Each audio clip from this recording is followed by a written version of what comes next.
Bonjour à tous. Bonjour. Alors nous allons traiter aujourd'hui d'un sujet qui est délicat, qui peut donner lieu à des petites tensions, c'est les problèmes des transferts d'emprunts, de dettes à l'intercommunalisation au lendemain d'une fusion ou d'un transfert de compétences. Quel mode d'emploi? Et pour ça, deux compétences complémentaires, celle du financier spécialisé dans les questions d'emprunt, Bernard Andrieux, et donc nous, cabinet Landau, pour les questions juridiques. Alors, le principe, vous le connaissez tous sur le transfert des contrats. Les contrats sont transférés en même temps que la compétence. Le partenaire privé, qu'il soit une banque ou autre, ne peut pas en profiter pour vous faire passer l'avenant qu'il rêve de vous faire avaler depuis des années, puisque le transfert est de plein droit. Il n'y a même pas besoin d'avenant. Sauf que l'avenant, un, votre comptable préféré, public préféré va vous le demander, et deux, de toute manière, on le sait tous, on a parfois des contrats à dégrouper, surtout en matière d'emprunt, et à ce moment-là, on est bien obligé de faire des avenants tripartites.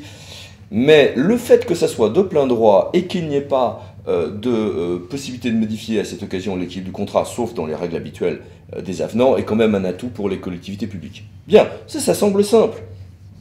Sauf qu'en matière d'emprunt, les emprunts sont globalisés, sauf qu'il y a les problèmes d'emprunts toxiques, et toute une série de risques de ruse. Alors sur les emprunts toxiques et les emprunts globalisés, Bernard? Alors sur les emprunts globalisés, ce qui peut être extrêmement important, c'est que si on doit démembrer ces emprunts et les retrouver ligne à ligne, on passe beaucoup de temps. Donc il y a peut-être des solutions qui sont assez simples, c'est que regarder à la fois la nature du bien et la durée de vie résiduelle du bien, et puis peut-être d'aller chercher des lignes d'emprunt qui sont plus liées à la compétence transférée ou au bien transféré, plutôt que d'essayer de casser des emprunts et de les répartir, ce qui évite peut-être certaines conventions tripartites qui ne sont pas compliquées comme vient de le dire Éric Landau, mais qui sont toujours longues à mettre en œuvre. Et puis, c'est inutile d'aller regratter un tout petit peu les banques en spécifiant des choses qui ont été mises en place parfois dans des moments un peu difficiles, autant que les choses soient simplifiées.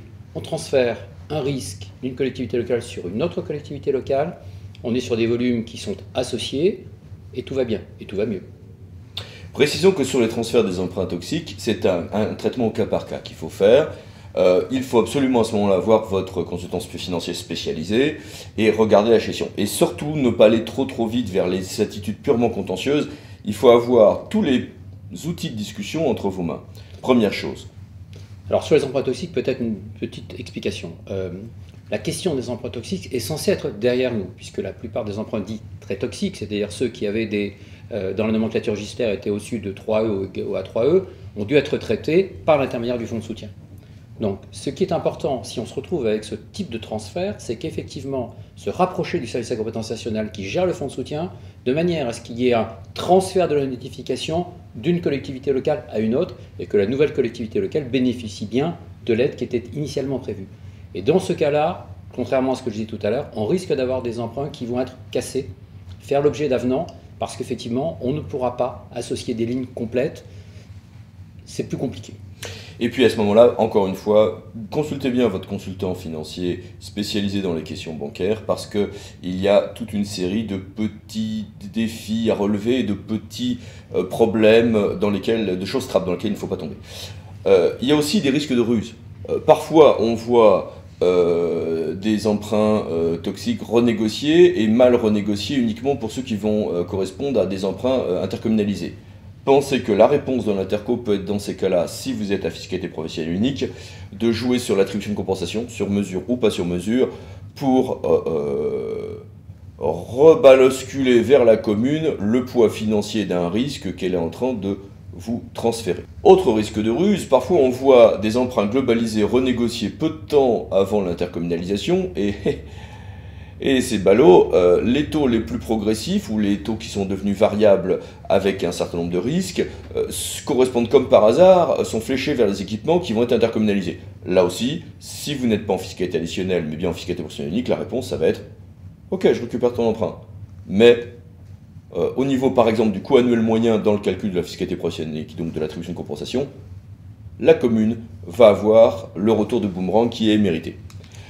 Sur ce point quand même, Éric Landau a tout à fait raison d'insister, mais si on fait les choses un petit peu en amont et qu'on met en place une réunion qui permet de regarder de telle manière on doit faire le transfert, on arrive à faire en sorte que la répartition des risques soit équilibrée.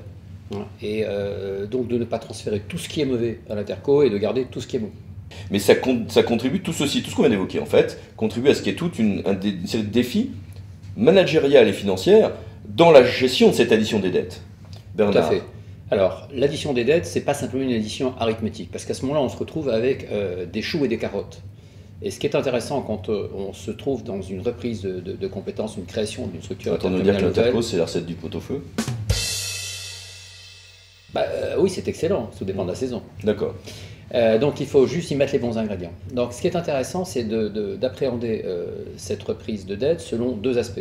D'abord sur l'aspect de la gestion administrative et d'autre part de la gestion financière.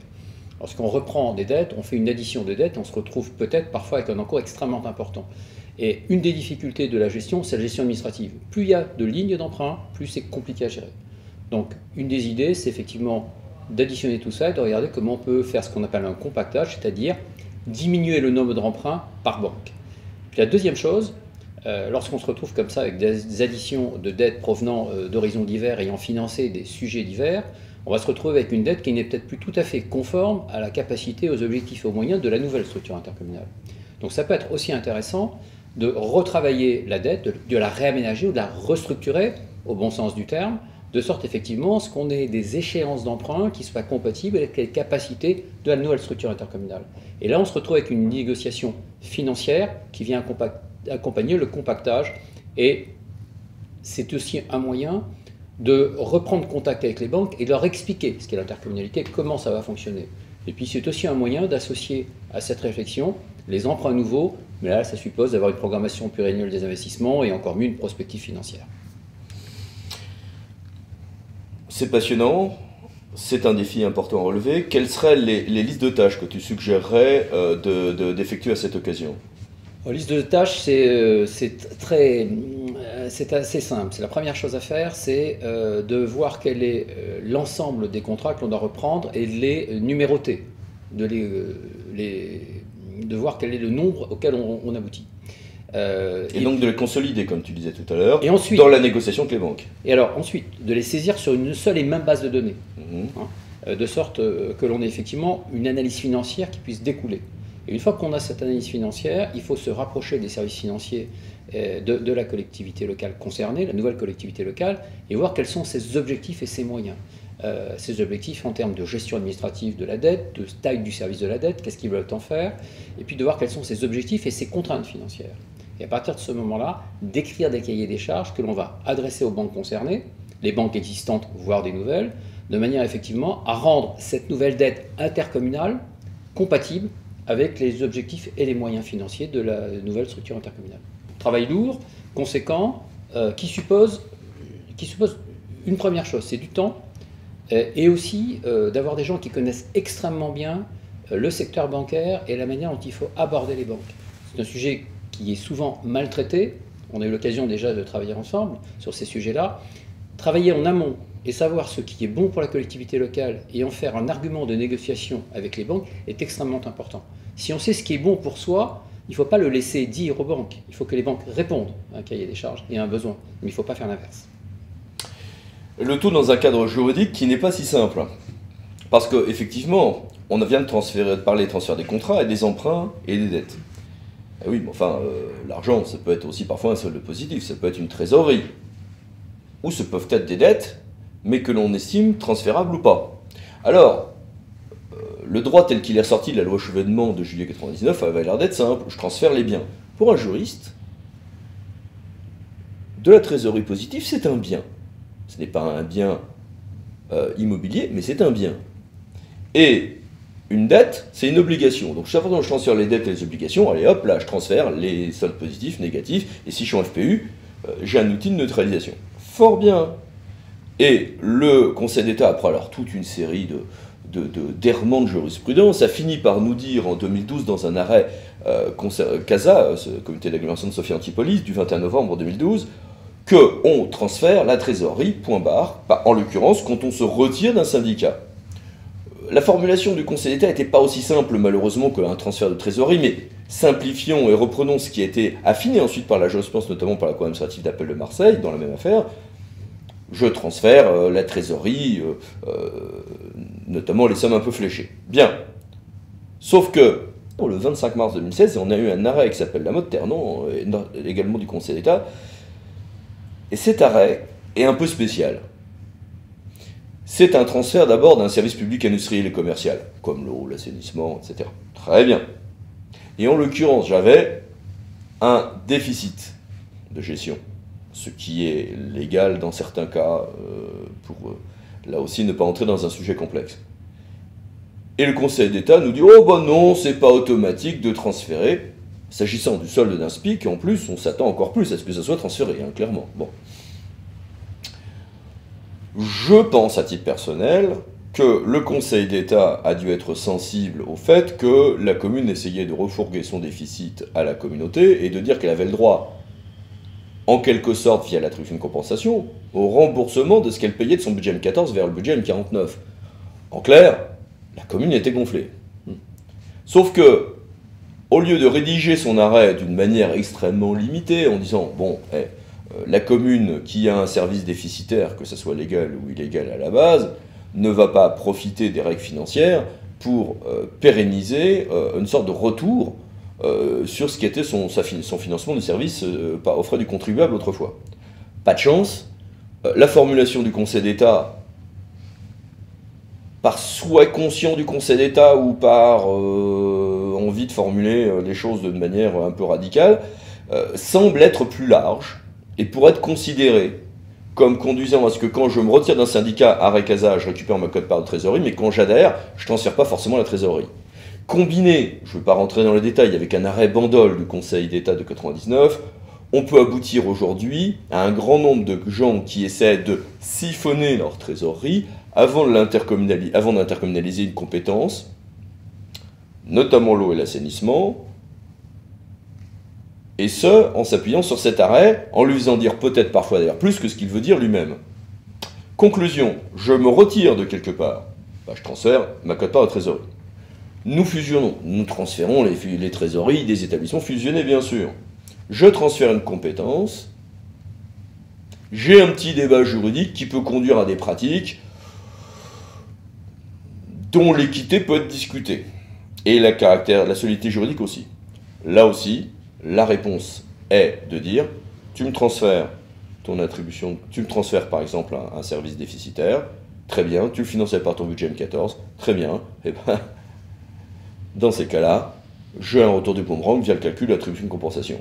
C'est une manière, si vous voulez, dans ces cas-là, soit on conteste l'argument juridique de la commune, soit on va tout simplement neutraliser via l'AC. Alors on dit toujours on ne peut pas neutraliser pour l'AC pour l'eau et l'assainissement. Bah si, quand j'ai un financement du budget M14, ce n'est pas choquant, par exemple. Donc conclusion, transférer des dettes, transférer des contrats, transférer des emprunts, c'est un gros travail, essentiellement financier. Le volet juridique, avenant ou autre, n'est pas si énorme que ça en général. C'est un volet surtout financier et de finances bancaires, mais en revanche, sur les avenants qui sont passés avant les fusions ou les intercommunalisations de compétences, sur les petites astuces des uns et des autres, sur une neutralisation intelligente ou pas de l'attribution de compensation et les récupérations de trésorerie, les questions deviennent très juridiques et parfois précontentieuses, parfois avec des référés provisions ou des choses comme ça, car on est dans des domaines où autrefois l'argent était suffisamment abondant pour qu'on s'entende, et aujourd'hui les sujets deviennent vite conflictuels.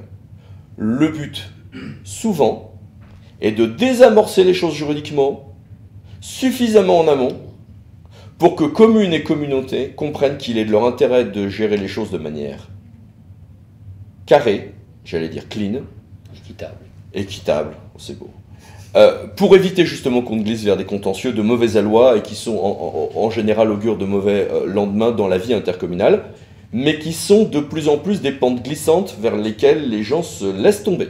Donc il faut, en amont, bien débugger tout ceci. Bref, du travail en perspective. Absolument, mais du travail en commun. On ne peut pas se passer les uns des autres. Juristes et financiers ont besoin de cette intercommunalisation de leurs compétences. Ça semble un propos conclusif, ça. Bonne journée à tous, merci. Merci.